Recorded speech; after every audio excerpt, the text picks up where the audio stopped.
Napakainit, Mare, ano? Huh? Alam ko. Ang sukot mo naman. Ang sukot naman ng tendera dito. Akala mo maganda. Saan nagpapaypay, oh? Bibili lang naman ng palamig. Baka may dinuguan na flavor dyan, be. Baka may pinagtitripan mo. Ay, wala. Adik kata, eh. Ano meron ka? Init ang ulo. Gusto mo makatikim ng mainit na ulo? Bala ka nga dyan. Alis na ako. Init. Ay, napakainit talaga. Napakainit. Ay, si Mare! Maring Susan! Ah, nagtitinda ka na ngayon ng ano, palamig? Nakaraan, halo-halo tinitinda mo ah. Ay, Mare! Maring Susan! Ay, Mare! Oh, ay, Mare! Ay, gusto mo palamig? Ay, nag-outing ka, no? Ay, hindi, Mare. Ikaw naman.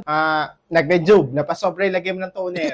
Nag-rejuve ka, no? Ay, hindi din! Eh, bakit naman ganyan yung mukha mo? Kasi sinampal-sampal. Kita ko kagabi. Kasi ka lang yan ng mantika. Ay, kawawa naman si Mari. Naawa naman ako sa'yo, Mari. By the way, pa-order naman ako tigi-tigisa ng palamig mo. Bukas ko na lang bayaran.